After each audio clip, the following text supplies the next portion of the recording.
What's good, everybody? This episode of the podcast is sponsored by DistroKid. They are the go-to for digital music distribution and the easiest way for musicians to get your music onto Spotify, iTunes, Amazon, TikTok, YouTube, and more. They offer unlimited uploads, and artists keep 100% of their earnings in stores 10 to 20 times faster than any other distributor.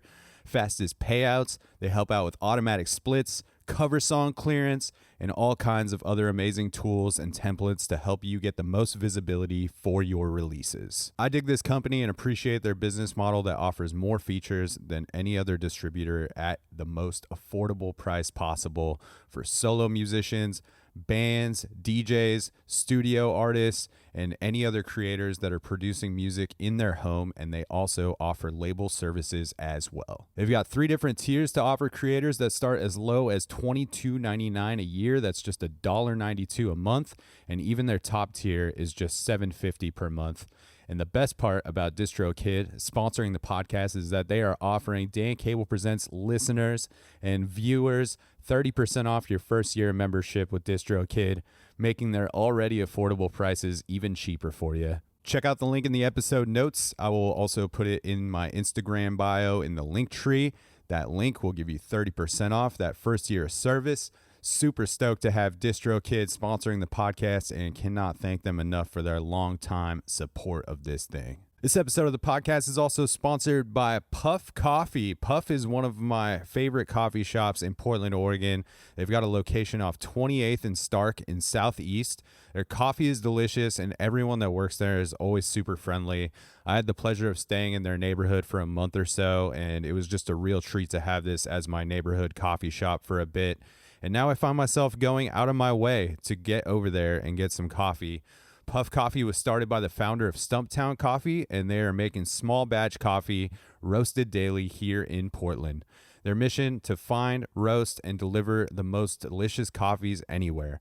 Their small batch process means that they get to keep things interesting with experimental blends and single origin gems while always keeping the classics on deck. They've got a variety of beans to choose from, and if you're not in the Portland area, you can order their small batch coffee straight to your home through their website, and you can use the coupon code DANCABLE, all one word, for 20% off a coffee subscription.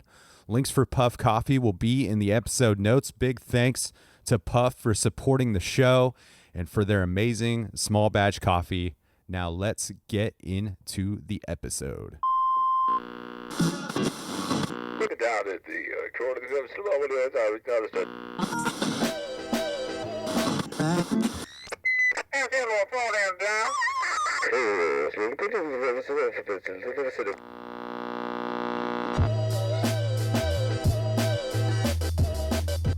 What is happening, everybody? Welcome back to another episode of the Dan Cable Presents podcast. Thank you for tuning into the program once again. If this is your first time listening, thanks for checking out the show. You can find fresh episodes coming at you every Tuesday. And if you want to help support this thing in a free way, you can do so by clicking subscribe on iTunes, clicking write a review, giving the podcast 5 stars if you feel like it is deserving of so.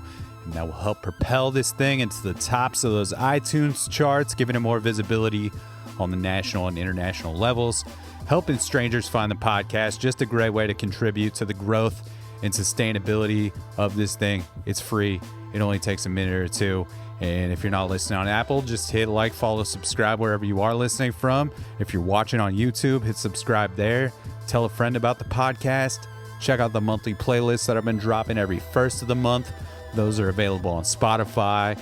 Pretty spread out genre-wise, just 40 new tracks or 40 tracks that are new to me. You know, some of them are older cuts from the 60s and 70s, or maybe just something I missed from a year or two ago, but it's always spread out genre-wise and just kind of a snapshot of what I'm listening to throughout the month. Some local Portland artists, as well as things that are just making it into my DJ sets. Links for those will be in the episode notes. Hope everybody is doing well out there. Very stoked to get into episode 415 with Portland-based musician, songwriter Brianne Mees, who is not only a great songwriter and musician, he is also the owner of Tender Loving Empire here in Portland that has many storefronts around the city, including one in the airport at PDX. And they also recently just put one up at the Seattle airport as well. So they are now in Washington as well. And they're just these really great shops that feature a lot of different artists, and they have clothing and jewelry, and they also sell a bunch of records in there. And they are also a record label themselves. Their roster features artists like Ila Bamba and former guests of the podcast French Cassettes, who just put out another banging record. Definitely check that out, as well as the most recent Ila Bamba record. That's also one of my favorites that they've put out thus far. And so, yeah, Jared owns Tender Loving Empire along with his business partner and wife, Brianne, who I got to meet recently, and she seems lovely and very cool. I'm just getting to know Jared. We've had a couple of hangs now as of late, and just seems like a very sweet dude, and have enjoyed my time hanging with him. But I would say even from afar, before getting to know either of them, I've always just been really inspired by what they have been able to build here in the city of Portland with TLE. And I think whether you're a local to Portland or you're just a tourist of this city, it's definitely a spot worth checking out. I've bought many of records in Tender Loving Empire, as well as other gifts over the years, and just really appreciated getting to hear the story of how it all kind of came together and how it has evolved, and just appreciate when people just go after things. And I find it really inspiring to know that you can turn your dreams and these things that you think of in your head and bring them into reality, and then it not only becomes this thing that you get to see through, but it gets to be this thing that ends up feeding your family, and then you're feeding other people as well, as you gain more employees for what you've built. And it's, especially when it's just something you genuinely enjoy, whether it's this the label side of Tender Loving Empire or the storefront side of things. So I hope that you enjoy my chat with Jared. I really did myself. And if you're new to the podcast, welcome.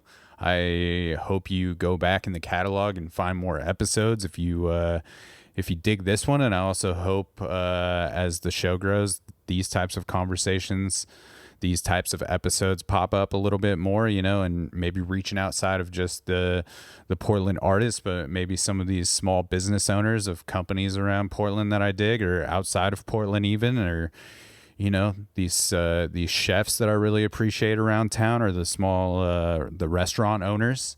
I think all of that is very exciting to me, to find out how people have built their things over the years and found sustainability of them. But all the links for Tender Loving Empire will be in the episode notes.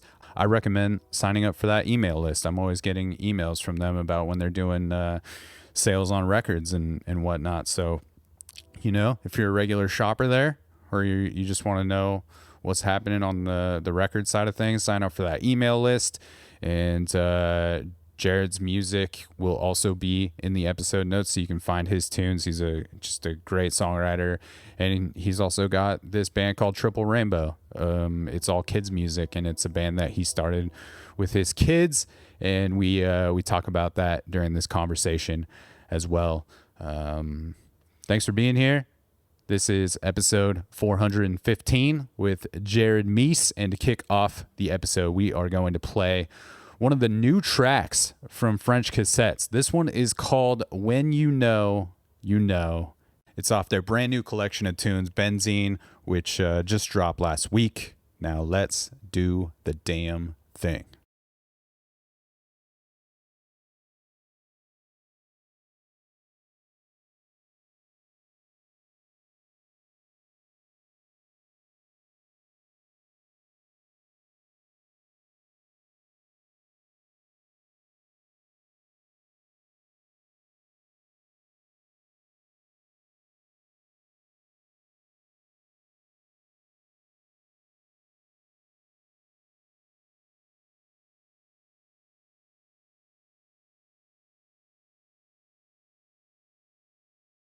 Cool. Well, you want to talk about some shit? Are you Yeah. ready to do this thing? I mean, Jared? I'm happy to talk about really anything. Awesome. There's so many things in the world to discuss. Absolutely. I'm happy to be here. Thank you for having me. I'm stoked to have you here. My first Tender Loving Empire experience was my buddy Kyle called me one day and he was like, "Hey, I'm playing in this band called New Move now." Oh yeah, Kyle Moore. Yeah, and he was like, "We're playing at this place called Tender Loving Empire today," and it was it was New Move and Candace At Hawthorne. at the Hawthorne Tender Loving Empire, and that was my first experience ever stepping foot or knowing anything about Tender Loving Empire. Yeah, that's a whole lot of rock for that little space. Yeah, it was really cool though. Yeah, that was a fun show. I remember that show. Yeah, and now members of Candace have formed this Shady Cove band, I guess. Shady Cove. Yes, I heard a song by them the other day. Yeah, I saw them That's play cool. a few months ago. I think or I guess it was longer than that because it was at Doug Fir, and Yeah. so it must have been almost a year ago, I guess. Whoa. Now. Yeah, and Kyle Moore went on to be in my band as my drummer for many years. So. That was the only time that I've seen your band play, I guess, was at that house show that I was telling you about last time we talked. And yeah, I remember Kyle playing drums. Yeah, that was fun. That. I love that that Life is Long record. Thank you. Yeah. Thank you. I was revisiting it the last couple of days, gearing up to talk to you. Oh yeah, thank you. Yeah, it's such great songwriting on that. But I want to dive into the TLE Empire, obviously, you know, the world of that. But before we get into that, help me just hit me with some context for like what your music background or like what your early exposure, like what do you remember about like falling in love with music early on, or like either as a listener or a player? Oh yeah, so tapes, lots of tapes. I had the Queen Greatest Hits. I had Paula Abdul. I had a collection of 60s kind of deep cuts called Gold from the Vaults or something that had a bunch of awesome 60s songs that I'd never heard before. I'd listen to, like, my parents had this huge we had all this land out in the middle of nowhere in southwest Colorado, near Pagosa Springs, Colorado. And my dad had this obsession with making the yard bigger and bigger and bigger because we just had all this land, and he just kept planting grass. And so our yard got to be like 2 or 3 acres. And I had the responsibility of mowing the lawn. And we thankfully had this riding lawnmower, and I would just get on there with my headphones and my Walkman Situation. Yeah, and started out with tapes, it was one of my favorite things to do was mow the lawn because it meant I got to listen to music for like 6 hours. Yeah. And then after that, I got to where I could weed eat, because weed eating was more like when I was a teenager, and that's when I got CDs. So I have a Christian background, so I got really into underground Christian punk. And Did you go to like Cornerstone? I went to Cornerstone. I have a crazy Cornerstone story. That's incredible. For anybody that doesn't know, Cornerstone is like this huge music festival that used to go down. Was it like Chicago area? It was, yeah. I think it was in Illinois. It was in Illinois. It was somewhere in Illinois, in the middle of nowhere. I knew. I had a lot of friends that would play that festival. Like I definitely grew up going to a Christian Bible study in high school that was mainly punk rock and hardcore kids. Yeah, I mean that was us, except there was really no scene. It was just me and like my bandmates in high school, and we were the only ones who listened to this music. And the only place you could get it was the Christian bookstore, which was 2.5 hours away. Okay. So you're like pretty far away from any major city where you were growing up? Yeah, it was 6 hours from Denver and 4 hours from Albuquerque. Oh, damn. Okay. Southwest Colorado. We were very remote. So music made its way there very late, and it was pretty much Columbia House, BMG, catalog, and then the Christian bookstore is if you wanted to get any music that wasn't just like country, like pop country. There was eventually one little record store / music store in in my hometown, and you could go in there and order out of their catalog. Okay. And so I would go in there and order out of the catalog, stuff I would hear on like 120 Minutes, the MTV show. It would come on like late at night. We'd watch the shit out of that after band practice, and then try to go to the record store and order these CDs. But they would be like $24 for a CD if you special ordered it, so you had to really hope it was good. And often you'd get it and it would suck, or you'd just be like, I just ordered this for one song.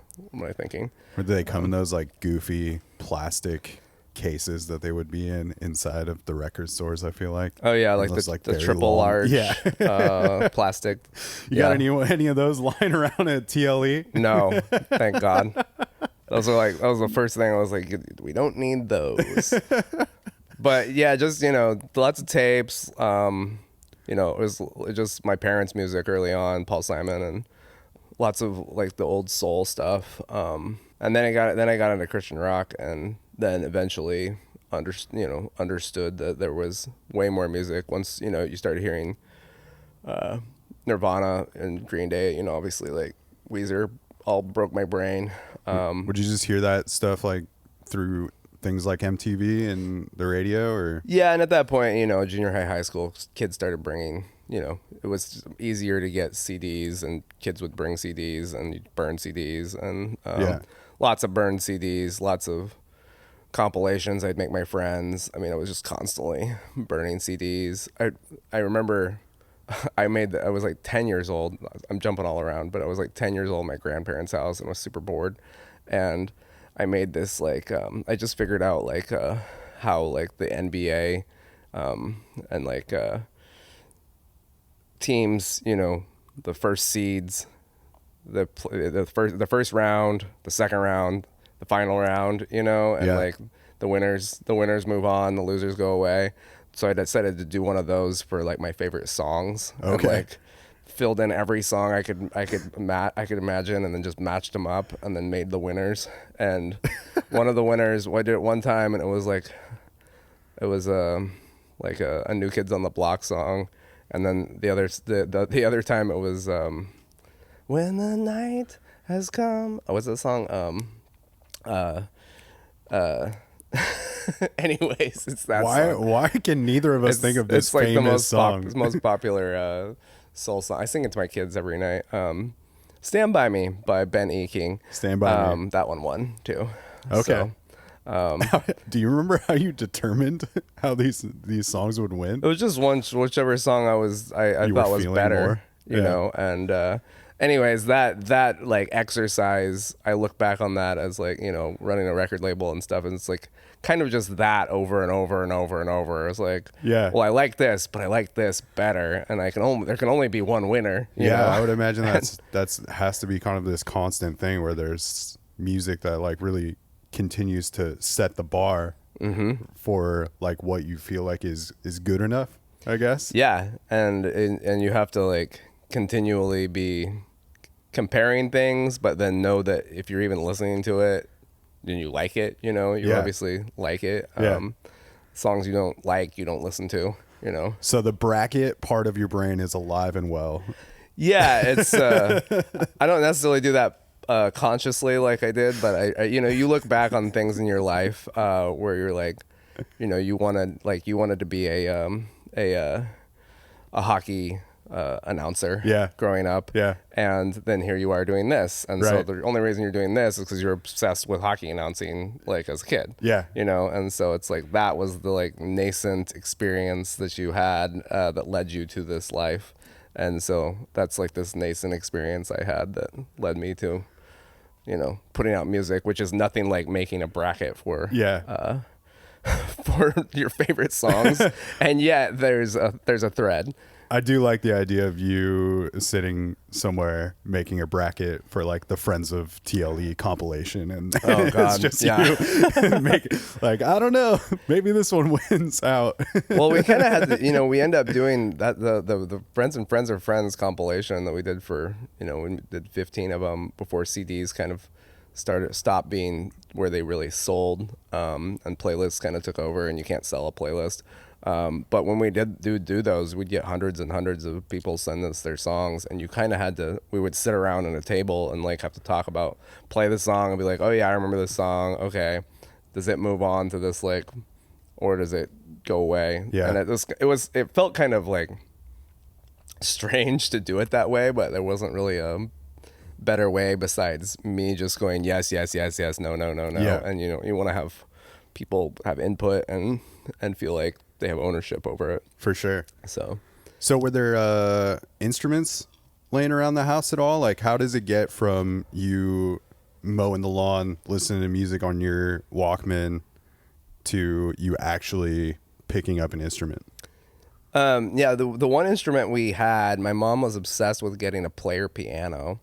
And so we got a player piano when I was like 10. And I didn't really get into the piano. I liked putting the rolls on the player piano and making it play all these old songs, and I'd make it go really fast and play it really fast and play it really slow. But I didn't really get into playing the piano or take lessons or anything. I had a friend named Robin Davis, who was like this just virtuoso guitar player in like 7th or 8th grade, and everyone knew he was obsessed with, I mean, he was amazing at the guitar. He would go out to his truck and like play the guitar in the back of his truck after school. And I was like 15, 9th grade, and I was like, I want to do that. And he we were friends, and he's like, yeah, I'll teach you to play bass. And so my parents, I convinced my parents to buy me a bass, and so I still have it. It's a pretty nice California P bass. Okay. Fender P bass. So I played P bass in very rudimentarily, really crappy, really, next to Robin. And this, it was like a 60s cover band, 60s and 70s, like, we played like Hendrix and Eric Clapton, but it was really just me playing blues bass really badly. Okay. And him soloing. And then we had this drummer who was always stoned. Were you singing? There was no singer. Okay. Yeah, there was no singer. We just played the songs, and everybody recognized the songs. Gotcha. All along the Watchtower. Yeah. And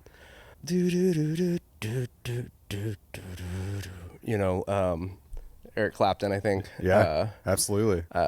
So Cream. Cream. There you go. We're gonna get these epic like classic bands. Yeah. I'll sing it. You eventually come up with the name. I don't. Yeah, we're just gonna look like they're gonna be in the comments on us, Jared. They're gonna be like, these guys are involved in music. It's great. We've lived the life. We don't have to know all the names. It's stupid. I have both of I have the Cream record and I have the Stand By Me soundtrack in this room, and couldn't think of either of these things. I know. They're just, after a while, they're so in your brain that you're just like, I don't know the proper noun. Everyone knows it. It's known. You don't have to come up with it. This isn't trivia. We'll play it. Anyways, yeah, played those tunes, and that was 9th grade. 10th grade, had another band called Some Might Say, where it was me and my other friends, David and Gwen, rest in peace,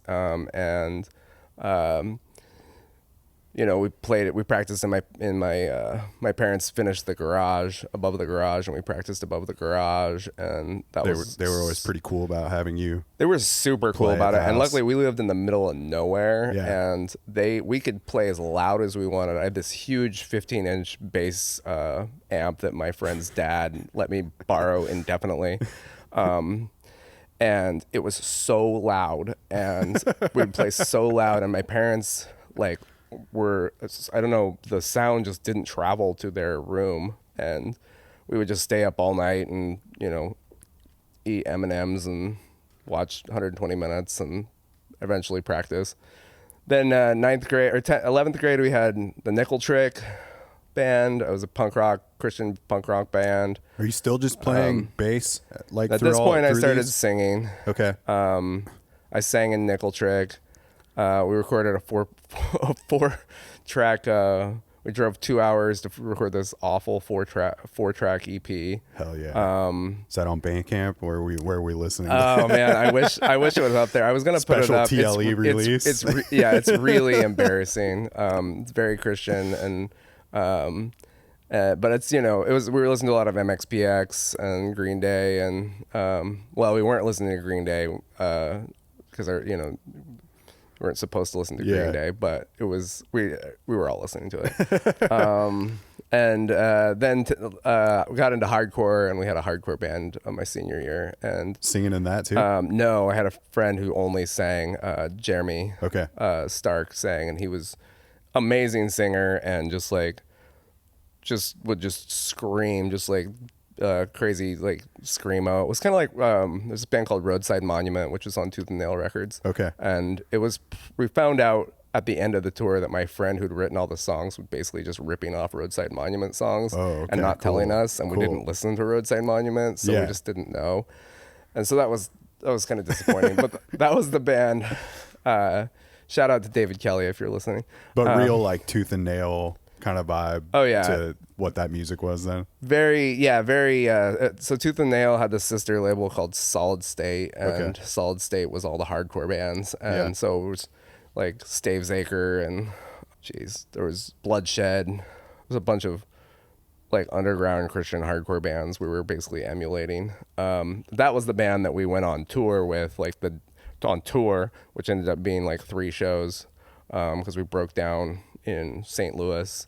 We took two cars on this tour. We took a Volkswagen bus, and we took it was called the Hoopty, and it was like basically a Lincoln Town Car, like a early 80s Lincoln Town Car. And the Lincoln Town Car, we all had to pile in and leave all our gear and everything at the auto shop, and then we took that Lincoln Town Car to Cornerstone, because Cornerstone was like the goal to get to Cornerstone. Yeah. We weren't even playing Cornerstone. But we got to Cornerstone, and then had to hitchhike back with this crazy bus of Christian kids back to Denver. And then my friend took us home, but it was our only tour. I think we played 3 shows, one of which was at my uncle's church. Okay. And they somehow raised, they did an altar call type, also pass the hat, and they got $800 out of these youth group kids, and it was awesome. We're gonna help this band spread the word of Christ. Exactly, super intense for 20 minutes, and I don't know how they got it, because it was a bunch of kids, and I think they must have just thrown in themselves too. But we had $800, and then we went the next day and hit this fireworks stand and spent half of it on fireworks. And Jesus would have wanted us to have these fireworks. Yeah, and we set them off in the cemetery in Indianapolis. It was like wild, because we were very sheltered small town Christian kids, and we knew though that everything was just crazy out there, and you could do whatever you wanted. And once we were out and graduated, it was just going nuts, but also not really knowing anything about anything. My brother was also in the band. My brother played drums. He was in 8th grade, and I somehow convinced my mom to let him come with us on this ill-fated tour halfway across the U.S. Nice. Our youth group leader was the driver, but looking back, he was 24, and he was the only adult. And all of us were 17. That's amazing. So, anyways, that's the early days. But it was all music all the time. Once I figured out you just play this and this and this, and you play bar chords, and you can play any song. It was like somebody just gave me the keys to the castle. Yeah. When did you get heavier into songwriting yourself? Well, the songwriting in Nickel Trick was definitely mine, and I realized I could write a song, and I could remember lyrics really well. Yeah. And I could write down the lyrics to any song I knew from back to front, and then realized you just do that and then put them over some chords. But the real songwriting really came in college. I had a band called MFL with my roommate, who was, again, I did not deserve him as a guitar player. He was the jazz guitarist in the jazz band, and just unbelievable. Shout out to Mark Chin. If he's out there, he's also my roommate all 4 years. So it was like, we were just jamming all the time. And I still sucked. But I wrote songs and he didn't write songs. So he really helped. He really like encouraged me, and then just played blistering solos over anything I wrote. And you had moved out to California for college? Yeah, as there's a Pacific University, is a Christian college out there, and it was a great transition from being in like a Christian home to not just going nuts and going to UCLA or something and like having everything open to you. It was still like, it was still it was a conservative Christian college, but it was, to me, it was just like, you could stay up as late as you want. You could play music as long as you want. You could listen to anything. Yeah. Napster came out my freshman year, and it was just, we were just on the computer all the time. And then we had this amazing network between the dorms, so you could get on any person's public computer.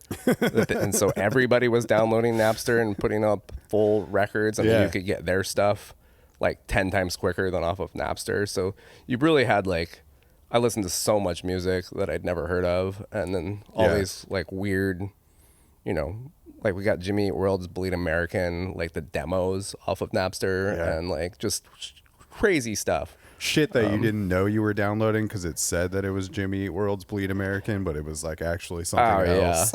You got to where you could kind of recognize that stuff because you're just like, I've seen that one. That's not that. And you're not like in this small town anymore, like pretty big. You're like in a heavily populated area, really close to Los Angeles and like Anaheim, Orange County. Oh yeah, I didn't have a car, so it was just like, at the, my friends who were from around there drove me around, and it just, everything blew my mind. Everything. I mean, just going to Huntington Beach, just the drive to Huntington Beach was just crazy. And then and realizing like you can just go to the beach anytime you want. Holy shit. You ever go to shows at Showcase Theater in Corona? Or I never went to Showcase Theater, no, but I did go to... Did you go to Chain Reaction? I went to Chain Reaction so much. I was at Chain Reaction all the time. Yes, dude. We'd go to shows, Chain Reaction and Coos Cafe. Okay. Went to a lot of Coos Cafe shows. I saw Mates of State there, like, play for 50 people. Yeah. Really just, went to Glass House a lot. Like I was telling you before the show, we put MFL, my band in college, played a Hoagie Bar Michaels show, which is a pay to play, and that pissed me off so bad that you had to pay to play, which eventually made me realize like I don't really want to do music down here, and kind of eventually prompted me to be like, I think I'm a big fish in a small pond person, not a small fish in a big pond type person. Yeah. So there was a lot of music though I was exposed to. We were going to shows all the time, playing shows, and there was actually a pretty good music scene at APU in terms of there was a lot of bands to play in, and it was a battle of the bands, and everyone seemed to play music, and but not a lot of people wrote music, and so I was writing music. That's kind of when I started writing music, and then after college is when I really started like being like, because I kind of came out of this Christian phase and like opened up into like what the world is, more and more of what the world actually was seeping into my consciousness, and the songs I was writing felt like they weren't just about like ex-girlfriends or Jesus. They were like about like nuanced things, and that questioning phase of like what you've been kind of like brought up with. And like what is the world made of, and what is the way of things. And so that's when I started doing my solo stuff. I also was in a band with a girl named Brianne Mees, or Brianne Forbes, who's now Brianne Mees, and she and I were in a band called July, which is what we said we were going to name our daughter, and we eventually did name our daughter July. Very sweet. But we had a little band where I played acoustic guitar and she played keyboards before we were married. And then she didn't really like playing shows. She got too nervous, and so then I just started playing acoustic guitar and writing my own tunes. And then it really kind of took off when we got married and got our own apartment and hated LA. Just hated it. I hated it. I was done. I lived there 6 years and I was just done. And I was like, we have to get out of here. And so we moved to Panama. My uncle had this tiny little house on stilts in Panama. Oh, crazy. And we moved to Panama for 4 months and just lived in this little house on stilts in the middle of nowhere on this island that was 45 minutes by boat to the nearest town. It was surrounded by natives, and there was this one doctor who lived next to us who was there trying to like help the natives get health care and clean water. And so we were just kind of like it was me and Brianne and two friends, Summer and Guido, and we just kind of like sat in that house and spearfished and like just smoked cigarettes and argued for 4 months. But that was when I wrote, my first record in that little house, because there was just really nothing else to do. A lot of pondering. I'd been, I was an English major, so I'd been reading a ton of books and like getting exposed to like the way the world works, and reading a lot of like, Kurt Vonnegut and David Foster Wallace and just tons of stuff. And you're having this like crazy new life experience living in Panama. Yeah, my mind was just getting blown. Yeah. Like it was just a constantly my mind getting blown. Yeah. And then I was actually, I'd been writing songs at that point since I was 17, Yeah. And I was like 25. So I've been putting the reps in on songwriting, and the songs were getting better. And then we came back, and luckily Brianne's dad is like he's an old like 70s rock guy who was in the band with the guys from Motley Crue in the 70s, and he had a little studio in the spare bedroom. And so when we came back from Panama, we had no money, and we just lived with them in San Pedro, and I recorded a record, my first record, If You Want to Swim with the Sharks, which was 10 songs, and we were just recorded it on Pro Tools in this little room. And he played drums and got all my old bandmates to come in and like play some of the parts, and just worked on. I didn't have a job, just like totally glomming off of her parents, like recording all day and like watching TV all night and sleeping on their floor. It's rad that you had the time to do that though. Like, I know. You really Looking get back, to like explore that and lean into that. Did you always? What do you think attracted you to expressing yourself through song and kind of being the person writing lyrics and fronting a band? And I just like, I was always or at least my parents always told me that you're a leader, Jared, and it was like, I felt like I knew how to organize people and like stoke them out to like, let's do this. And like, wouldn't it be cool if we did this?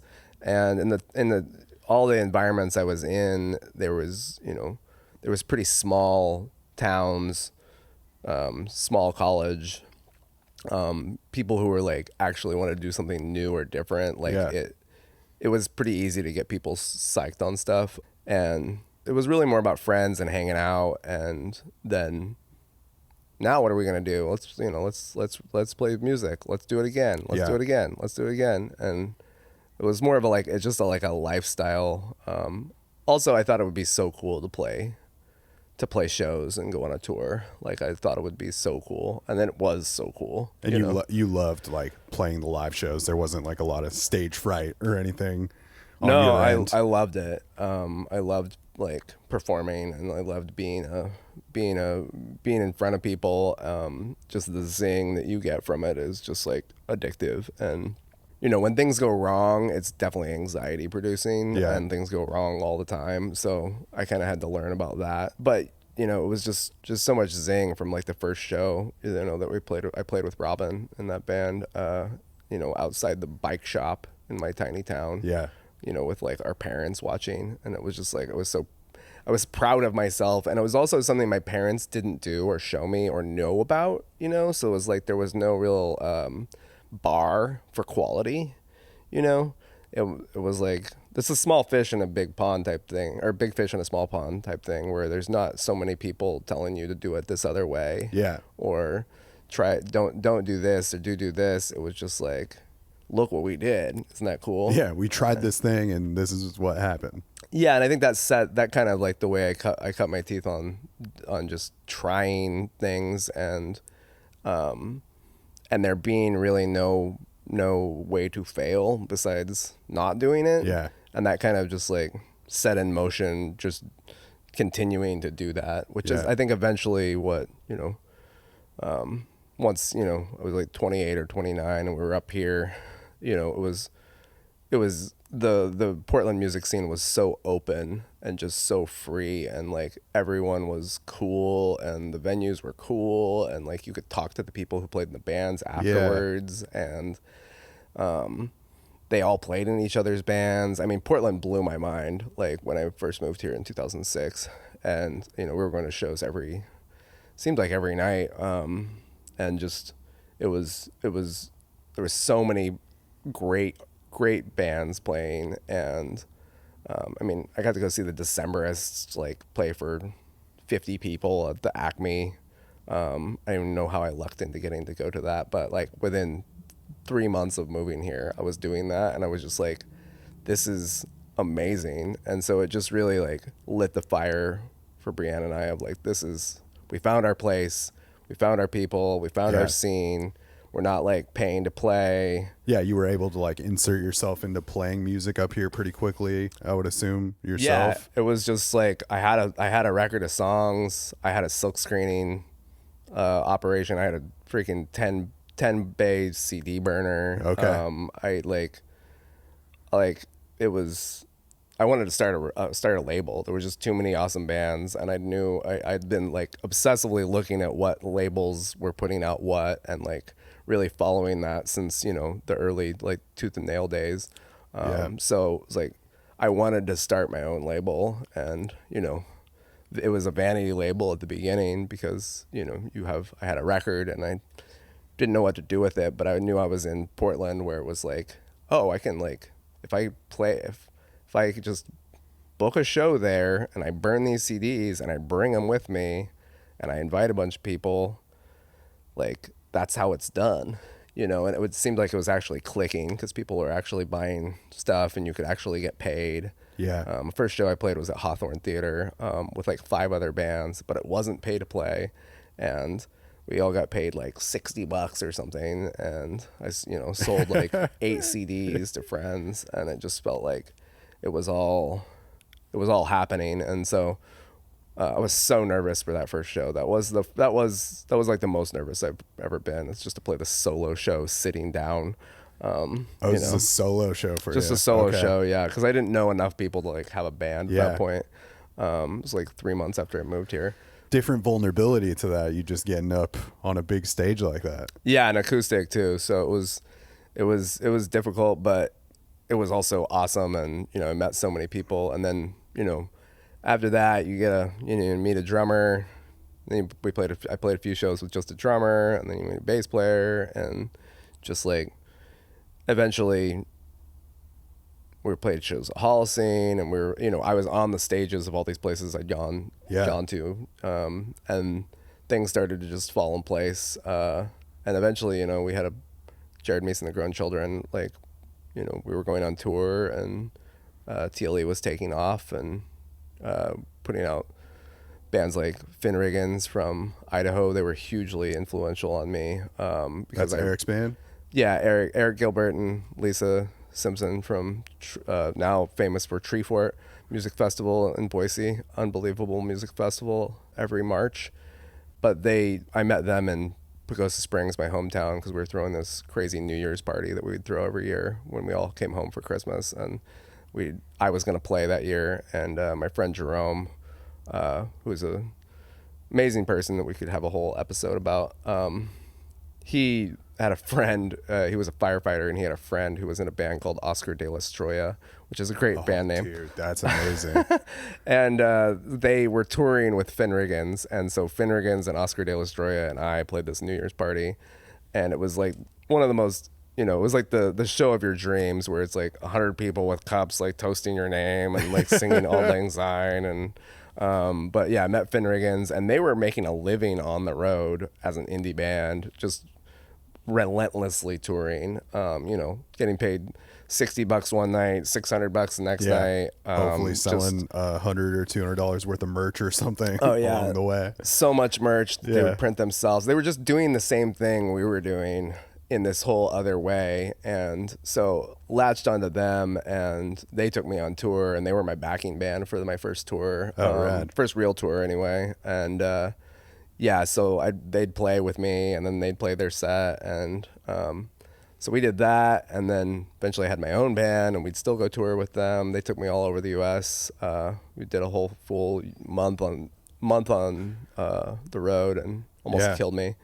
But they would play Finn Riggins would play like 200 shows a year. It was crazy. And this was like hauling their own gear, 3 people in a van. They were super inspiring, and really just like, so they, we put their record out, silk screened all the covers. And at about that time, that was when we realized like we should not go to work and just have this be our job. How would that work? There wasn't much more thought than that. So there was like no thought at that point even of like, we're going to have these kind of boutique shops where it's not just like this record label, but we're also going to sell, these handmade goods and things like that. So yeah, I guess the flip side of this is that along the way I got an art degree too. I got an English degree and an art degree, and I'd gotten pretty into like the art world, and comics was a big deal to me. Knew a lot of comic artists, knew a lot of visual artists. You're always like fucking around with like music videos and things like that? Not quite that techie. Okay. I wish, but it was mostly just like, it was a lot of painting, a lot of just like fine art, but a lot of graffiti artists, and people were making comics. My friend Rusty was making comics, and all of his friends. So I put a bunch of TLE's first, was like my record, but then it was a bunch of comics as well. We would put out comics at the beginning. I put out, where there was a work of fiction, was my friend Brandon's short stories that we silk screened all the dust jackets and made the books by hand with Clue. And so there was this whole art world that was kind of adjacent to the music world that we're super into. And along with that, comes jewelry and,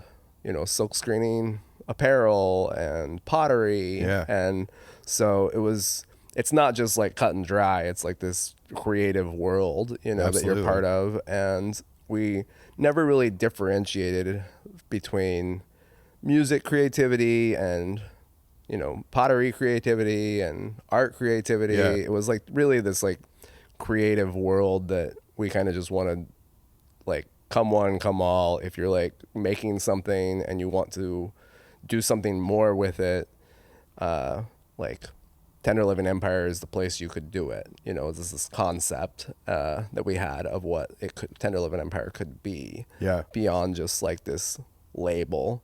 So that was in our minds, from the beginning, is that we could do some sort of physical space that could host shows, and that could also sell things and make people money, so that they could get rid of their jobs maybe that they hated, because we were just like working service industry jobs that were really they were difficult. It was like you'd make a lot of money in a night, but it would just take it out of you. Yeah, for sure. And so I'm sure you're meeting a lot of, like, when you work in that sort of industry, you meet a lot of artists as well, because those are their jobs as well. Exactly. So you're constantly like meeting people at these jobs. Exactly. You're there. It's everyone's a musician. Everyone's an artist. Everyone's working at McMenamin's. Yeah. You know, Brianne worked at Market Street Pub, and she would. You know, they don't staff. You know, shout out. I love McMenamin's, but they don't staff well, and so there's like she'd have like 16 tables. Yeah. And so she would give crappy service to all of them, but she would come home with, you know, hundreds and hundreds of dollars. Yeah. And we weren't spending much money, so we'd save all this money. And I was working as a bellman valet at a Hotel Deluxe, and so we'd save all this money, and we didn't have kids, and the rent was like, we paid like $700 for a 2-bedroom apartment. Oh man. And The golden days of Portland. yeah, and it was awesome. I mean, this was another reason it was awesome. And so we saved a bunch of money, and then we were able to open, you know, a little active space on 18th and Lovejoy. Okay. And it was $800 a month, and we had a store. And that was the first TLE store. That was the first TLE store, and we just, you know, Jerome came up, and we built a bunch of tables, and we made all the tables out of like pipe from Home Depot, real bare bones, and then just called every person we knew and told them to send us their stuff. A lot of people still lived in LA, and then we'd met a bunch of people up here, and opened with probably like 50 different artists. Okay. And then got a little garage next to it, and we would silk screen everything out of there. And we did custom silk screening for a while too, because it was hard to make ends meet. We quickly found out that our steady jobs were you know, weren't so bad because they brought in money. Yeah. And you know, we'd be open some days and just sit there for like 8 hours. Nothing and like happened. make like, you know, $70. Yeah. And then we'd keep meticulous. Brianne, shout out to Brianne, my wife, who is, you know, the heart and soul and like the reason we're still here, because she kept from day one like meticulous books, and hated it, but she got really good at it, at keeping meticulous books, because we realized there was other stores doing what we were doing, but a lot of them just didn't pay people, and they would get bad-mouthed around because they weren't keeping the books straight, and they weren't paying people what they were owed. I would imagine that the complications there are that you have so many like of these outside people that you're selling for. Is that like kind of the situation where you're like, so you sell a piece and then you give a percentage to this artist back in that at that time? Yeah, and we still do that. It's called consignment, and it's a classic business practice where you don't pay money up front, you pay after it's sold. Yeah. And so that was the only way we could do it, because we didn't have enough cash to buy people's stuff.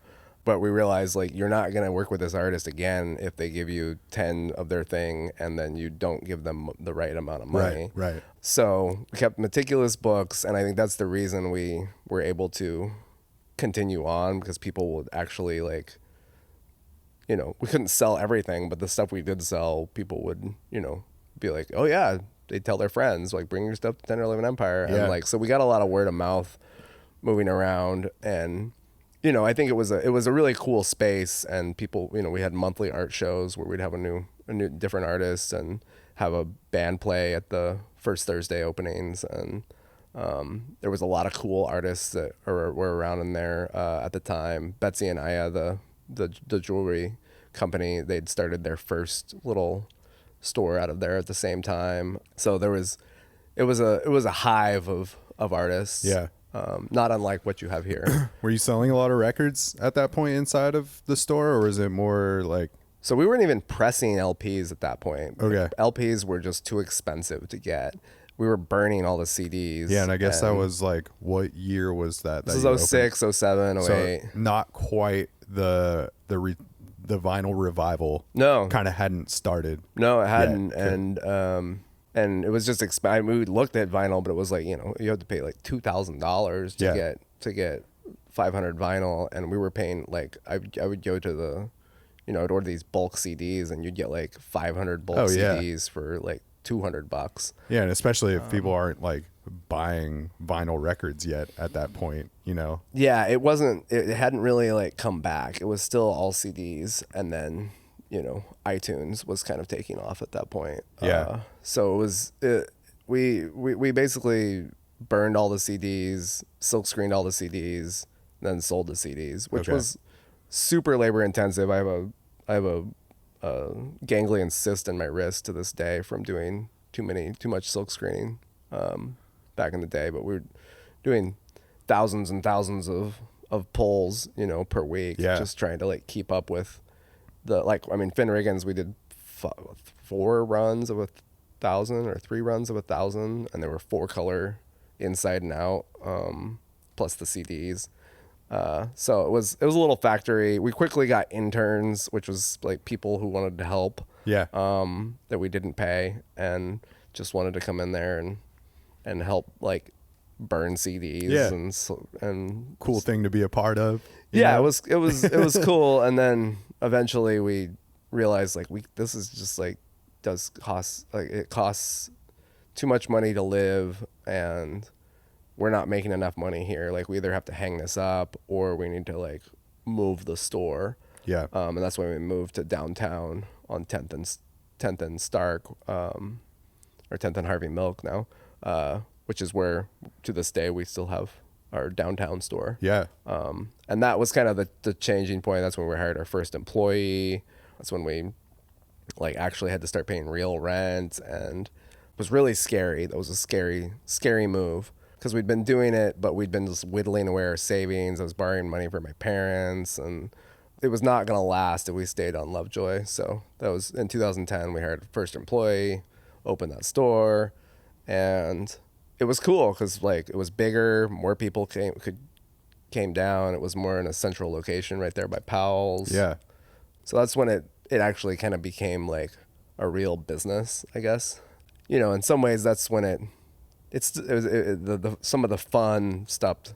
It became more about like, can you pay your employee? Can you pay like what's health insurance? Right. It's not just like about you and Brianne at that point. Yeah, or it's not just about us and our friends Yeah. and like just monkeying around. How do you turn this into something sustainable and also be able to feed someone else? Yeah, and we were still going on tour. I mean, my band was going on tour a lot at that point, and my band was picking up, and so I was gone a lot, and so she was running the store a lot. She'd come on tour sometimes too. So we had a lot of friends that would watch the store, and eventually we were like, this is not sustainable, so we have to hire someone. And was it just you and Finn Riggins as far as the label side of things at that point as well? We worked with a lot of bands. There was a band called Church that went on to change their name to Hosannas, Okay. who's still active. There was Gratitilium, which is Nick Caceres, his project. Super Double X-Man, which was one of my favorite artists that I couldn't believe we got to work with. And then Finn Riggins, a couple of Finn Riggins records. And then Typhoon was really when things started to shift, and Typhoon really wanted to put out a record on vinyl. Okay. And so that was our first vinyl, and it was the first time we really were selling records at a clip, where there was real demand. And I mean, they took off like a rocket, like right just as soon as that record came out, it was like everywhere. And at least to us, it was everywhere. Yeah. There was no way we could keep up with silk screening. We stopped silk screening kind of at that point. We stopped silk screening stuff. Within a year and a half, they were on freaking David Letterman. Look at this. Look at how cool this is. Look at that. Isn't that a beauty? What is it? Well, it's that is like a 10-inch thing as opposed to a larger deal. It's a 10-inch record. Yeah, it's cool, isn't it? Yeah. And there's a picture. This is where the band lives. This is very nice. And then on the back, that's what it's like in the backyard. That is very cool. They are from Portland, Oregon. That's a beautiful town. And tonight they are making their network television debut with us. We couldn't be happier. Please welcome Typhoon.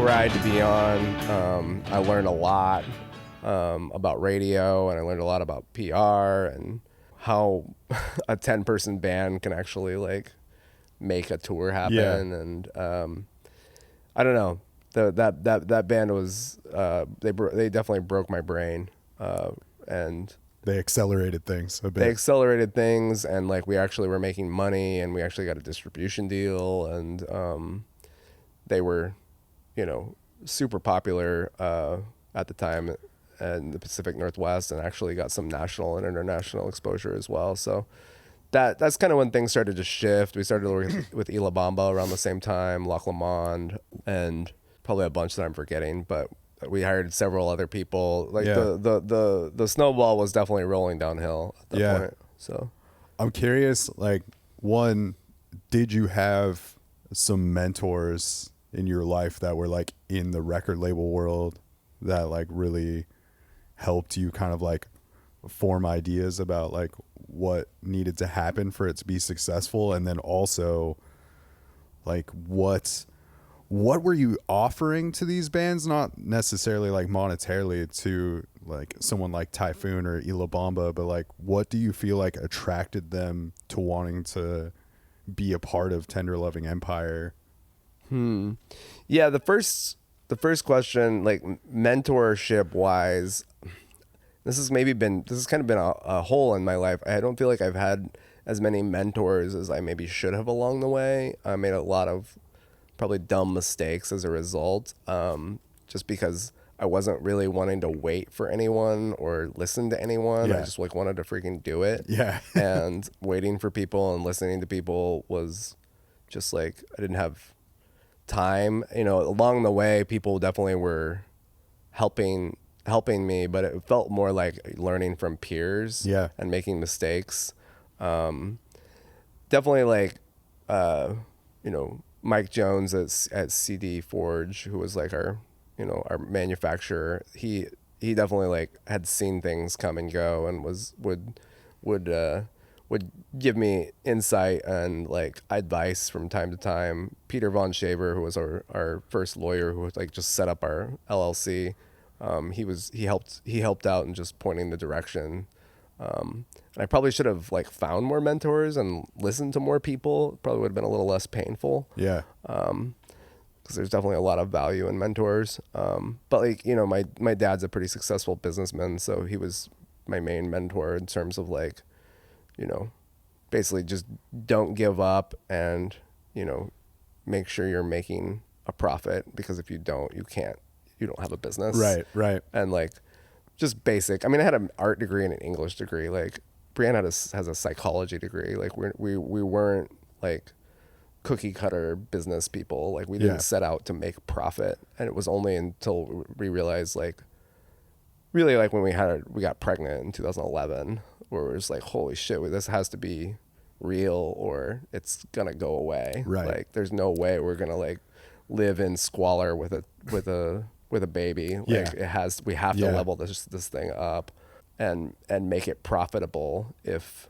we're going to keep these employees happy, and we're going to keep the bands on the road and keep, you know, this, and now a baby. So the second part of your question was what? Just like, I guess maybe even a better question is like, what were kind of like, maybe even if you didn't know what you were doing, what do you feel like maybe the principles upon like Tender Loving Empire record label side of things were like kind of founded upon, as far as like what you were offering to these bands and the way that you wanted to treat them? Like, what do you think was attracting them to wanting to be a part of Tender Loving Empire? Yeah, I think that in the end, we really just we were trying to do things DIY, and we were trying to do things in a way that was upstanding, and like, I mean, having a storefront like is really like legitimizing. I think looking back, like we didn't do it so it would be legitimizing, but it became legitimizing because it was like something you could hang your hat on. It's not just like a guy in his underwear in an apartment like calling record stores on your behalf, which no, I mean, there's amazing labels have been made that way. Yeah. But it's also like it doesn't have there's not necessarily a face to it. Yeah. And so I think that was, it was easy for people. I mean, people could just come in. Right. People just came in all the time, and they just walked through the door and could ask, here's my demo, you want to listen to it, and like that was awesome. It eventually became really cumbersome because like we would actually have to be doing work, and like people are expecting things of you, and then like people are walking through the door, and you're like trying to take care of a customer. Trying to talk to a customer and send some email and then like get a demo. It quickly became overwhelming, and it's contributed to a raging anxiety problem I have now, but that's beside the point. But it's I think that people like they wanted to be part of something. Everybody just wants to be part of something. That's all I wanted to do, is just be part of something. And like having a label's name on a window and it being in downtown is like, and you can walk in and talk to someone. Like I think that people or artists got a lot out of that, and it made it legitimizing. And then we were offering them, I think it was really like, if the offer was always like, if you're willing to tour and the record's great, like we can get behind you with some money. Yeah. And it wasn't much money, but eventually once, we were able to like turn one band into another band, like you could start kind of like, you could take, there was some sync licensing that started coming through in the early days, that really just like financed a few record releases, and then Typhoon helped to finance a few more record releases. And it really is though a game of like, you never sign a band you don't think is gonna do awesome. Yeah. And I still to this day I think every band is gonna be, on the cover of the magazine, when we sign them, and then you kind of just see what happens. And you can't twist people's arm and make them write a review or give them an opening slot on a tour or put them on David Letterman. And right. For some people, all three of those happen, and for some people, none of them happen. But if you're in love with the music and, really like giving people the strength of like, if you'll go out there and suffer on tour, like we'll try to deal with pressing the record and like getting publicity and radio behind you. Yeah. But then at that point, it's just like, we'll just see what happens. Yeah. And eventually, like if you try really hard, which this is our motto, trying really hard since 2007. If you try really hard, like that's noted, and then people talk about that. And I think there was some goodwill between artist to artist to artist of like, yeah, they tried really hard. Yeah. Yeah. And are you like, through all of this, you're starting to like form relationships with other label heads, I would assume that. Yeah, it's funny because labels don't really like to. I mean, yeah, I definitely know people at a lot of labels, but it's not like they really like to interface. It's because there's kind of a competition thing, which I didn't really like. I didn't like the competition thing, but it's kind of like you don't want to send a band to another label because it's like they don't like getting bands from other labels because they're like, well, then why didn't you put it out if it's so good? You know, there's this like element of it's you're friendly and you can share war stories and whatnot, but it's kind of like you're more like pillars that stand apart from each other. And so I've definitely met a lot more artists than I ever did label heads. We worked with. I got to meet Brett Gurwitz from Epitaph, Anti, Bad Religion, Fame. We co-released a Andy Schaaf record with them, so that was really cool. But beyond that, it's it's been a lot of artists and a lot of like music industry, publicists and radio people, and that's the kind of the relationships I end up forging. And then, to be honest, just tons of bandmates. I mean, my band was a big energy. I put a lot of energy into that. There was 27 people in my band in 4 years. So it's a lot of energy went into that. Yeah. And so like most of your ideals for operating this label was all kind of like trial by fire, and you kind of always seems like you've had that mentality from the jump of just like nobody saying no, kind of like I'm gonna go try this thing. Yeah, essentially, it's like let's just throw the spaghetti at the wall and just keep doing it, and then hope we don't run out of money. And you know, at times the store was doing really well, and the stores have, you know, taken off and basically become the breadwinner for the company. Yeah. And the label is, you know, it's a smaller yet potentially more potent component, because the label is international, whereas our stores are all, you know, they're centered in the Pacific Northwest. Right. So, Right. it's they definitely saved each other at the beginning though. The store had a bad month, then, you know, we might something come in for like a sink would come in, or you know, typhoon would blow up or something, and it would help us pay the rent that month. And then, you know, when things were lean for the label, we didn't have a record coming out for 3 months, then, you know, it might be like the holidays at the stores, and it would shore us up. But we definitely could have had more schooling, but Brianne and I always kind of think like, if we had known better, then we wouldn't have done it. So, you know, like if we had MBAs or something, we wouldn't have done this business. Definitely not set it up this way. For sure. Or learned the way we learned. It was all very trial by fire, and just like the smile on people's faces when we handed them a check was like the real thing that kept us going. And like knowing that people were like paying their rent, like off their pottery, and like, you know, raising kids, you know, with our checks, like buying freaking baby formula and stuff like that. That kind of kept us. That definitely kept us going. Fueled the fire there. Yeah. Yeah. And then just, you know, seeing people like with a shirt that I silk screened, you know, or hearing a song on the radio that we put out. Or just like the amount of employees you must have at this point, like with multiple storefronts and things like that. Yeah, there's a shout out to all the TLE employees out there. Yeah, there's at any given time, you know, it oscillates, but there's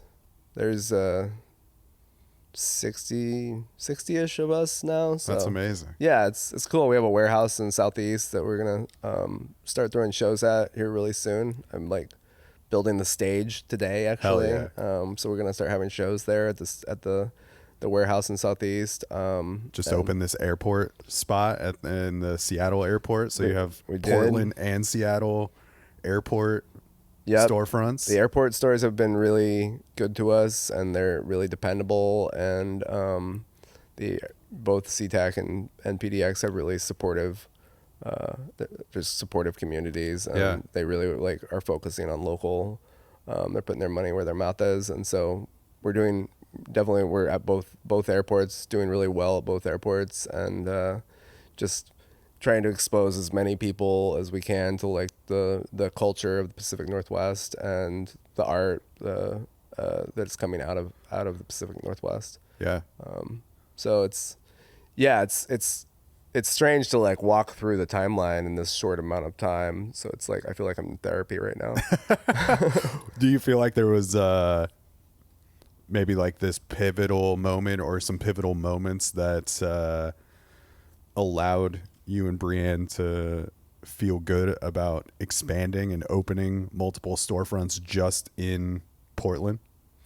Yeah, I mean, having a kid was the big one. Just like the downtown store could support Brianne and I, but like we really like we didn't have near enough extra funds to support a baby. Yeah. So that was a pivotal moment that kind of pushed us to do it. And then, you know, actually opening Hawthorne, the second location, was definitely like really scary because it was even more expensive and real estate was getting more expensive, and, you know, having more employees and having a 2-location thing, and then figuring out there's stuff that needs to happen in a central location before it goes to the stores, and where does that happen? Yeah. So it kind of starts to be this, you start pulling the thread and there's just more and more and more, and you start realizing like, well, actually it's like a third location would actually even everything out. And so that's when we opened 23rd. But then it's, you know, as you get a larger business, like people need healthcare and people need, you know, they you know, people have been there 6 years now. And so they need to get paid more. Yeah. And, you know, we might not want to have a second kid. Like what if we buy a house? You know, like these questions start happening as you progress, and they all require, you know, they require more money, more risk. And luckily we've been pretty risk. I have a pretty good tolerance for risk.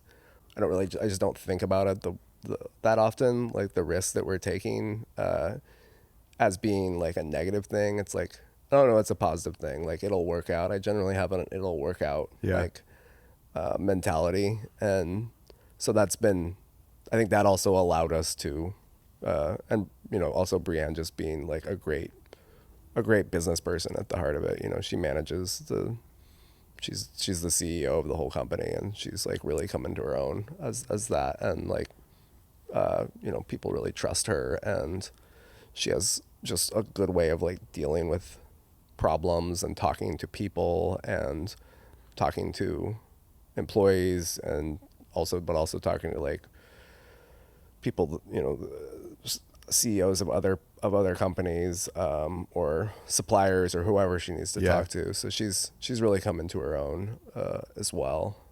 I don't really know what I was saying, but ultimately there's been a lot of pivotal moments along the way that have been where it's either been you have to take another risk. You know, it's what it comes down to. And it's like eventually just there's just more and more risks you have to take, and we've also been really lucky, and we've had a lot of people that have been really good to us, you know, and the city of Portland has been really supportive of us. Yeah.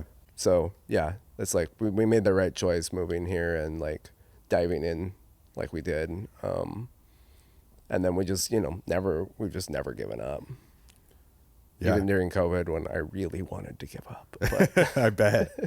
Yeah. I would imagine that there's, you know, there's some cons to, you know, your romantic partnership also being your business relationship, but like how special has it been to be able to share that with Brianne and now share that with your kids, like kind of really having this family business that you've built? Yeah, my parents, you know, owned a business growing up. They owned a hot springs. We had a hot springs hotel that my parents built from nothing.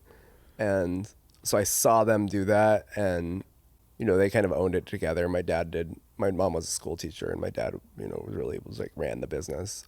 But my mom also like was there a lot and just, you know, sacrificed a lot. They threw their body on the gears. And then Brianne's dad owned a business growing up, plumbing business. And so the business, while we had no business acumen, really, I mean, no business like experience, we did like, it was in our blood in some ways. Yeah. And so like doing this together, it kind of came naturally, you know, it was never really a question that whether it was a good idea. It just like came naturally. And Brianne and I are very like symbiotic in that we fill in each other's like, you know, her weakness, maybe my strength, and vice versa. Yeah. And it's been like that since the beginning. And I think that the main thing it's been is just like we haven't had to like leave to go to work. Like neither of us have had to like be like, okay, I'm going to like my job, have fun at your job. Yeah. I'll see you in 10 hours.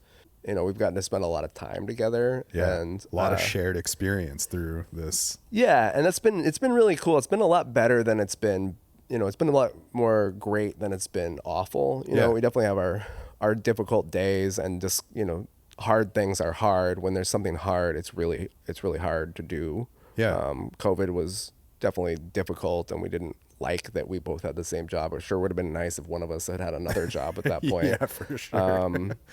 And you know, so the hard times are hard because you're both in the same freaking pickle. Yeah. You know, and it's like one of you doesn't really have the perspective on the pickle like they would if they worked at, you know, OHSU or something. You know, I just got to come home and like hear your sob story and then tell you how to fix it. Right. Or be like, well, just get over it, you know? And so we when it's difficult, we can like, you know, we definitely can feed each other's problems and like realize that like this problem leads to this problem, so we can get into a cycle, which is the only really negative part, but it's far outweighed by the positive parts of being around each other all the time and being able to like have the confidence to figure out problems, you know, and so like no problems really fester for that long. We get along really well, so it's like we don't really fight unless there's just like really difficult things where it's just like stress comes up, you know. When it starts to be stressful, like anybody fights, you know, you fight with your best friend if there's stress involved. But it's definitely put us to the relationship has been put through the ringer in a lot of ways. So I feel like we have a really strong relationship, and I'm really thankful to be able to like live that life with her. And it's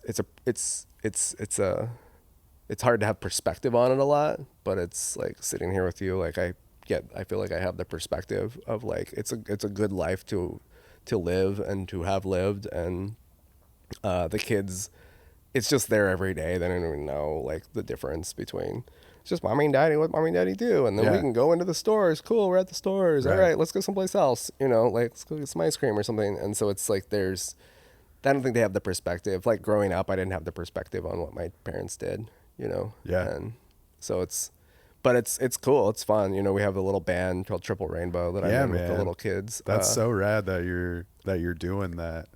Yeah, Triple Rainbow is like my joy. Like I'm wearing my happy face hat that I wear on stage at the shows, and it's during COVID. We just had to, like, the kids are around, everything's stressful. The business is, you know, we were shuttered for 9 months.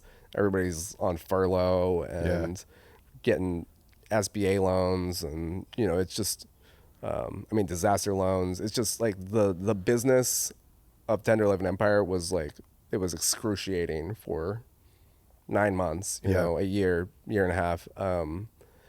It was, so there was not a ton of joy in doing it like there had been before. And like there is, you know, more or less now. And we had little kids, and it was just like, I was so sad for them because like they couldn't really go to school, and like mommy and daddy are stressed out. And like, it was just like, we couldn't, you know, it was just, let's just play some music. Let's just like play silly songs. And I've gotten to the point with the kids, because they're so comfortable, and the songs, you know, I've been writing songs for 20 years now. So it's just like the songs they just flow out. And it's like, if you just don't care and you're not trying to write about anything, you can write a song about that pillow, you know? It's Also you know, going through your catalog of music, man, like you're so good at like tapping into pop sensibilities and like writing hooks. Like you can feel that like throughout your whole catalog of music. Like, thank you. It's just great hook after great hook, you know. It goes back to the brackets. I had a great bed of music, you know, that I was studying, and I really appreciate that. So I'm sure that you were making music that specifically with like the Triple Rainbow stuff.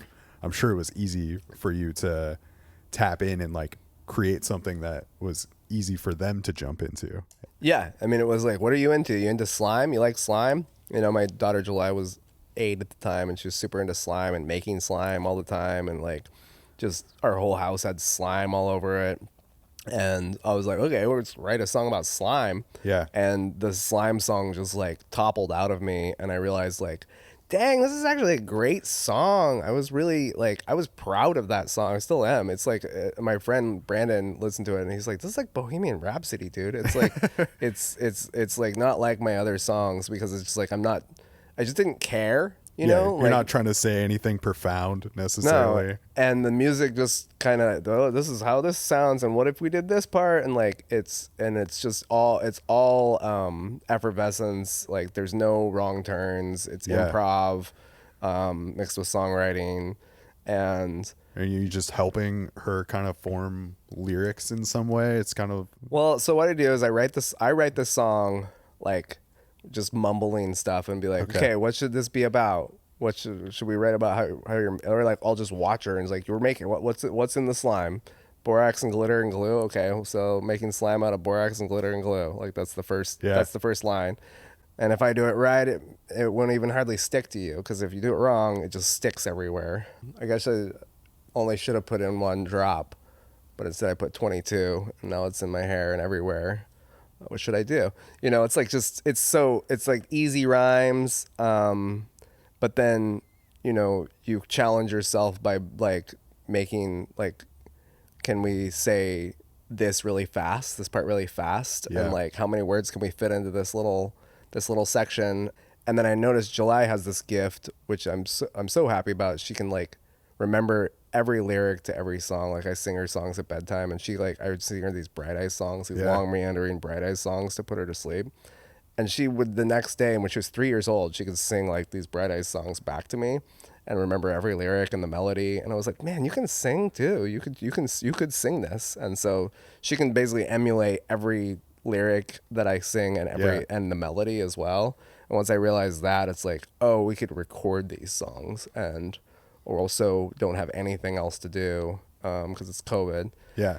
So I hooked up with this guy named Andrew Yegizarian, who runs La Bija Studios here in Portland, and we kind of like created this proto pod where I'd go over and record with him. And I got really into the music, you know, that kind of became my project, because the kids aren't really interested, you know, at 8 years old. They don't care about how cool the music is and how you're going to record it, and this guitar part layered with this guitar part, and like how it's going to harmonize and the whole thing. So I got to get real nerdy about it. So you still get like a little bit of that part in while just making the super fun, goofy, joyful music. Yeah. And yeah, I focus on the music equally as much as I do any of my own stuff. Like it's to me, it's super high quality music, and it's, the lyrics may be about something crazy or inane, but the music is just like, I'm still really focusing on everything being like just so. Yeah, it's pretty rad, dude. I was like, I you. listened to it a lot this morning, and just it does feel like cool hip music, you know. It's not like this cookie cutter kids music like the Wheels on the Bus type shit that I grew up with. Exactly. And I've come to appreciate all of kids music. I don't think there's any bad kids music, but the kind of kids music I want to make is music that adults can get down to. And like, if your kid's going to be obsessed with, if your like 4-year-old's going to have to listen to something back to back to back to back in your car, which is what all parents do. It can either be pop music, like you can either listen to like Taylor Swift over and over and over, or you can listen to like Wheels on the Bus over and over and over. And I was like, what if there's something like in the middle, which is like, we're not trying to like expose kids to like Taylor Swift's love life when they're 4 years old necessarily, but we're also like, well, you're 5 and 6 now. Like Wheels on the Bus is when you were 2. That's babyish. Yeah. You know, you don't want to have, kids don't like stuff that's babyish. Yeah. At one point, but they're not really ready for like pop music in terms of like the subject matter.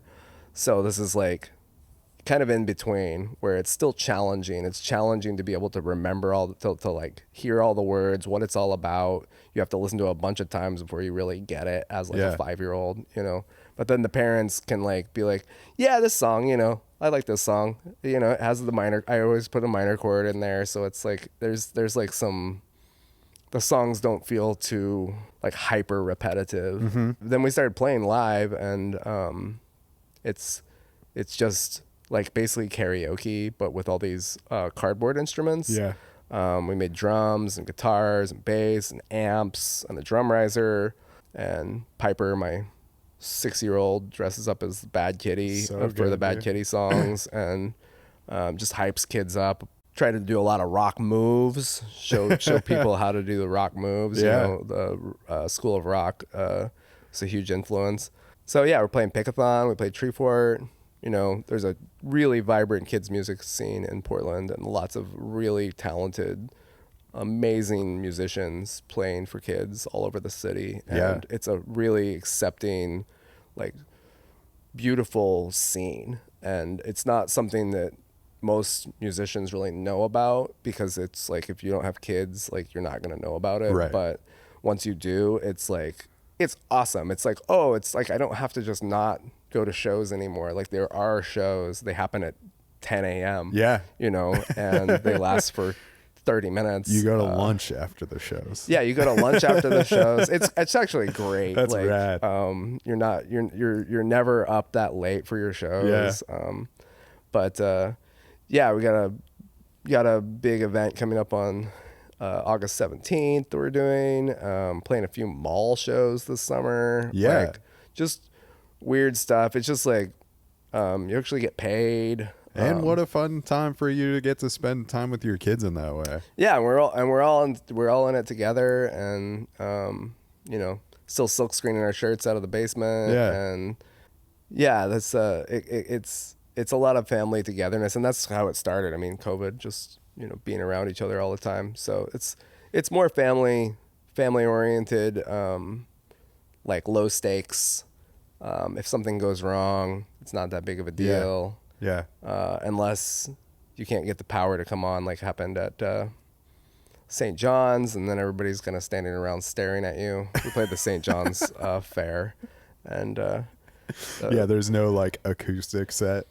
yeah, and there's hardly ever a sound check. Yeah. Which can be rough. But you know, it's great. It's all gravy. It's all gravy. Yeah, I'm very thankful to be doing it. I love that your family home videos are just triple rainbow music videos now. You Yeah, know? we got really into There's making a lot music of videos. like very fun music videos, like the rock and roll at the beach, dude. Yeah, Rock and Roll Beach is my friend Jesse Bettis, who's from New Move. He makes all our music videos with us, and he made half a dozen at this point. And they're all super fun and ridiculous. Kind of like, it's like Pee Wee Herman is kind of the Pee Wee's Playhouse is kind of like the basis for the aesthetic, where it's fantastical and you know, practical effects, a lot of handmade crafts. Yeah.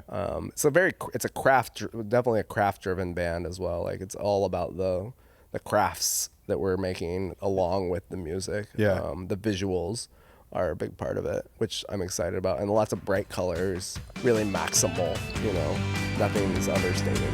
Yeah. Yeah, for sure. We got our surfboards and we're ready to go. Grandpa comes over on a skateboard, let's go, let's meet our friends down in Rock and Roll Beach. Yeah, yeah, yeah, yeah, yeah, yeah. The sun and the sand and everybody's feeling sweet. Here at Rock and Roll Beach. Rock and Roll Beach. Ooh. Grandpa in the sand, up to his chin. We tried to steal his chips, but a seagull flew up with them. And we only got one each. Yeah, yeah, yeah, yeah, yeah, yeah, yeah. Next thing we know, Grandpa's hanging ten. Rock and Roll Beach. Rock and Roll Beach. Woo.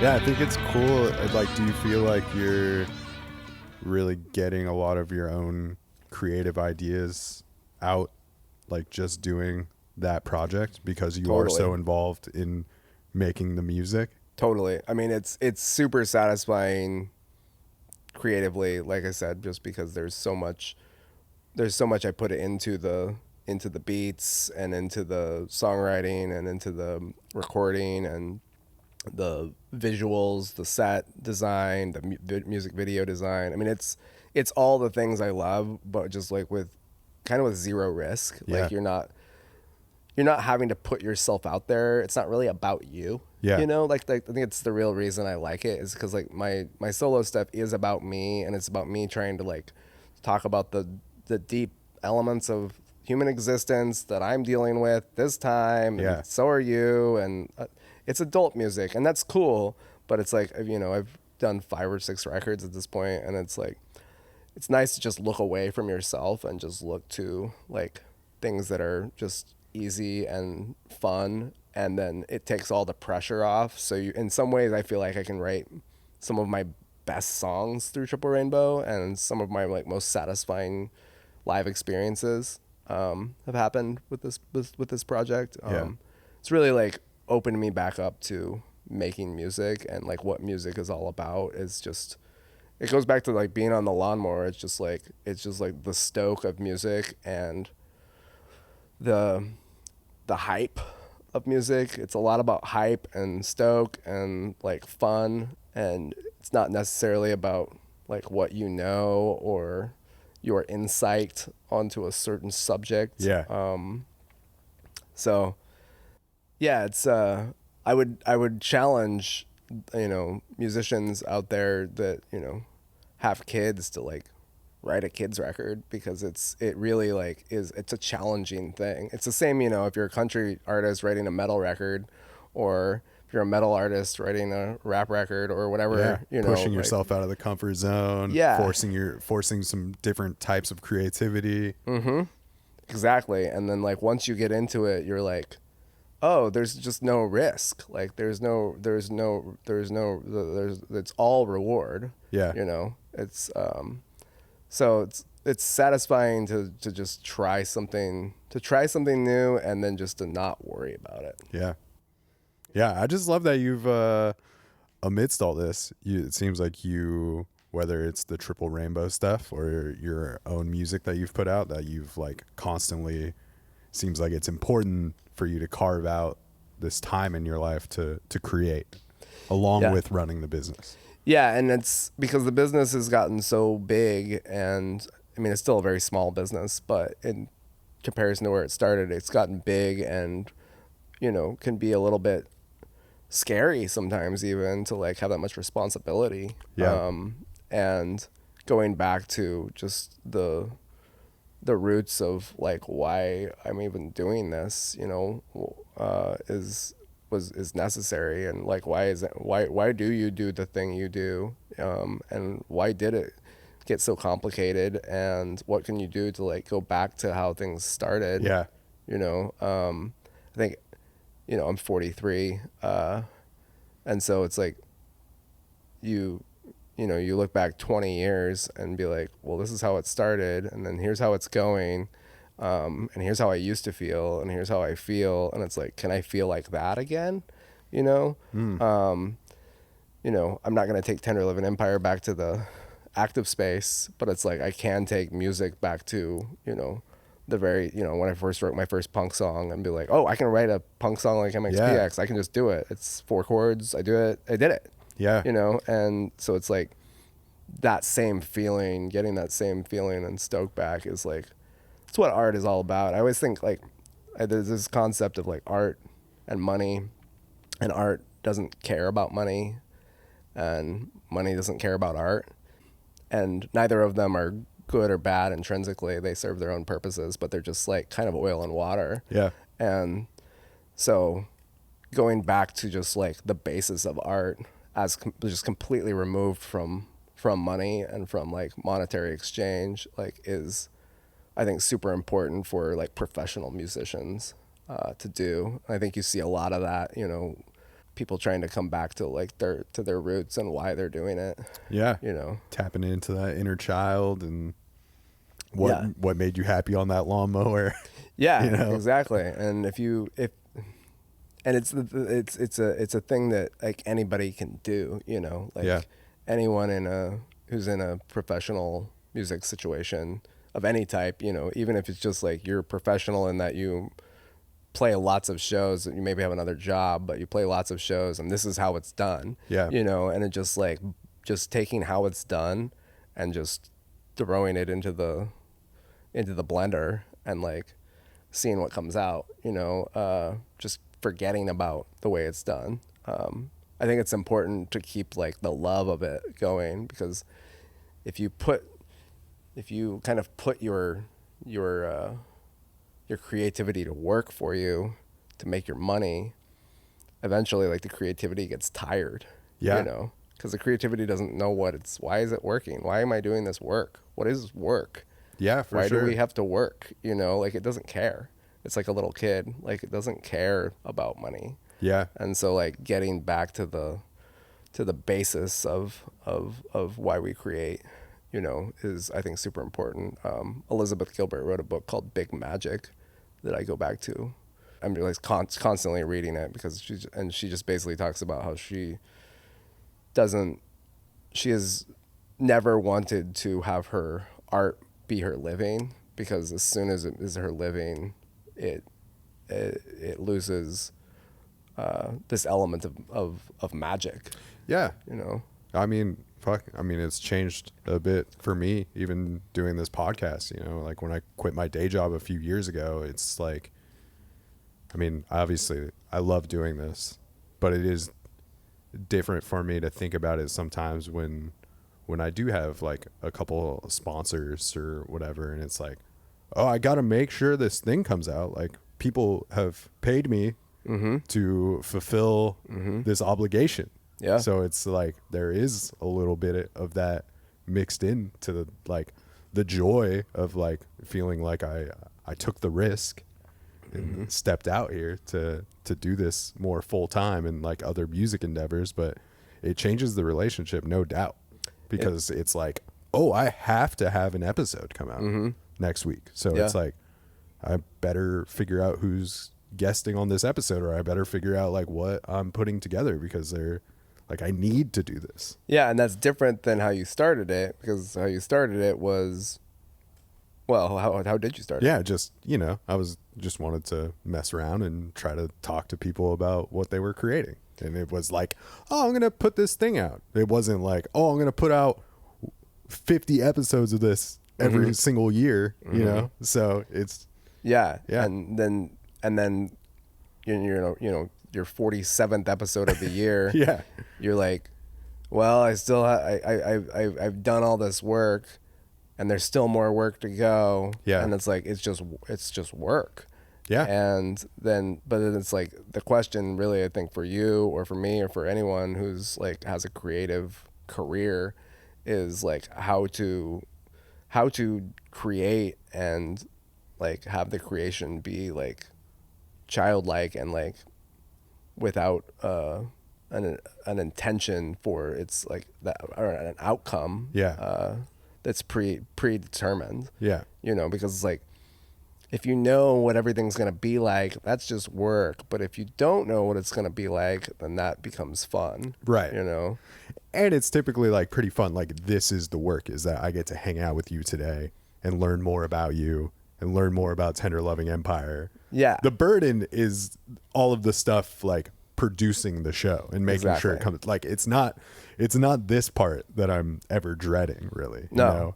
Like, this No, is 'cause it's just flow. fucking awesome. Like, That's just flow. Writing the song is just flow. Yeah. And it's just all the other shit you have to do once the song is written. Yeah. And then, or once the mics turn off. Right. Then you're like, okay, then this is the work, and it's repetitive, and it's boring, and it's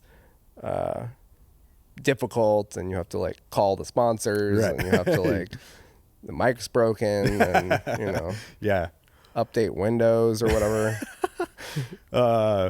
You don't use Windows. Just to close out, Jared, how do you feel like you're just like purely on the label side of Tender Loving Empire? How do you feel like your ideals have had to evolve over time to can like create the sustainability of the label?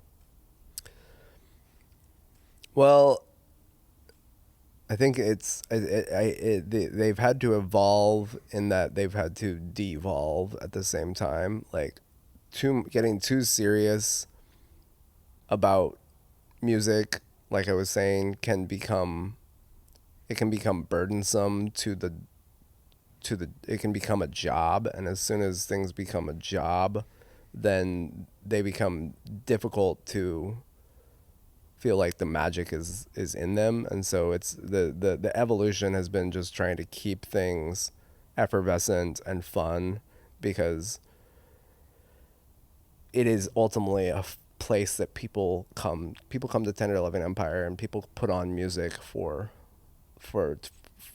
it's a light time, it's a fun time. Like, they're with their family, they're out, they're gonna go to lunch, maybe they just came from lunch, they're looking for something light and lovely. And so it's like, it's really all about continually pulling out. Yes, you have to do this, you know, like payroll has to be run, and you have to pay rent and sign the leases and get the loans. And, but then like at the end of the day, what are you doing? You know, we're not like, you know, making pharmaceuticals here. Like, we're making, it's art, and we're presenting art to people and presenting music to people, and it's their good time. Yeah. It's their fun time. So it should be our fun time too.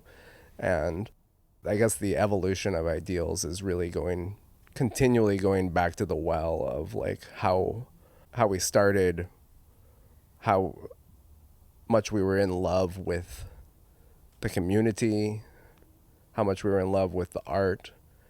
And if we can go back to those things, those are the things that continually give back. You know, business comes and business goes. Yeah. You know, popularity comes and popularity goes. But the community, if the community is at the heart of it, and treating people rights at the heart of it, and just having a good time playing a song for somebody, being like, listen to this fucking song, so good, you know, or like, look at this piece of art this person made, it's amazing, I'm gonna buy it, and, you know, I'm gonna have it in my house forever, you know, like those are the reasons we started, and those are like the things that will always be good. Yeah. So it's just like not getting too big for your britches. Yeah. Just trying to keep things in perspective. Yeah, keeping things in perspective, and you know, treating people right and treating yourself right, and you know, knowing that music is always going to be there for you. Yeah. You know, and art's always going to be there for you, and yeah, I'm thankful to just continue to be able to do this year in and year out, and thankful for the community that has like provided the bed for us to do it on, and the city of Portland for being so supportive, and you know, people like you that are just like, you got, you know, 400 plus episodes in the can of talking to artists, and like just stirring the pot in a good way of, you know, bringing people together and going out to shows. You know, it's really about a community, and I think COVID taught us that. And if there's one lesson I think we learned, is that like the community is not to be taken for granted. Yeah, and absolutely. It's super important, and it's super important that in this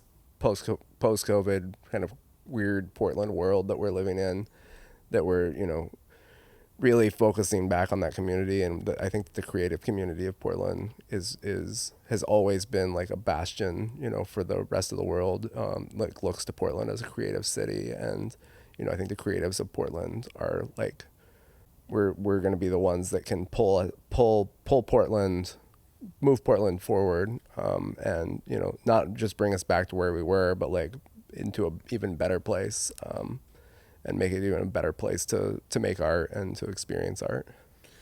Yeah, man, I feel very grateful to get to be a part of the community. It's super inspiring, and yeah, it just feels like a very important and valuable thing to be a part of. Like, it keeps me going, and it's so rad that there's so many people like yourself, like that I've been wanting to have on here for years. Like, there's so many of those, like, people like yourself that have been around for a long time, and then there's always like so much new stuff coming at me that it's like, it's easy in some way to keep finding people to want to jump on the mics with. So yeah, and thank you for having me, and Yeah. thank you for having, you know, 400 other people on here that like had something to say, and you know, it's a cool thing you're doing. So appreciate it, man. I appreciate getting to jump on the mics with you. I think like Tender Loving Empire is such a cool flagship of Portland, and it's like very inspiring to see what you and Brianne have built. And I always dig walking through one of the storefronts and seeing what records you have on in there, because I think it's rad that Tender Loving Empire doesn't just sell Tender Loving Empire records, you know, things that are on the label. There's like other folks that you all feature in there, and I think that's rad. And yeah, just all the stuff in the shop. So I'll put all the links in the episode notes, Jared, so people can keep up with Tender Loving Empire, the Triple Rainbow stuff, your own music. It'll all be in there so people can check it out. Thanks a lot. Jared, we end every episode of the podcast with the guest saying the tagline for the show, which is, it's a program. It means nothing. It's just the way my grandfather says the word program. He always says program. So if we could get the Jared Mees, it's a program, we can properly sail this thing out. It's the one time I will ask you to look into the camera. Oh yeah. So yeah, fire away, however you'd like to deliver it. Thanks for listening to the Dan Cable Presents program. It's a program.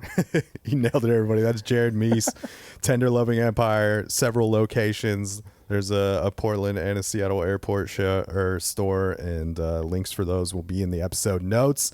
And I want to play the episode out with a track called "Save Me from the Fire" from your thanks. Your Real Connection record that dropped in 2021. Yeah, Kyle Moore on the drums. Hell yeah. And Yeah. just like I said, another record that just has a bunch of great hooks on it, and Thank you. appreciate your songwriting quite a bit. So we're going to play it out with Save Me from the Fire, and that's the Jelly Jams, and we will catch you on the flip side, Portland, or wherever you are listening from. Cool, man. We did it. Yeah. Just before the... Thank you.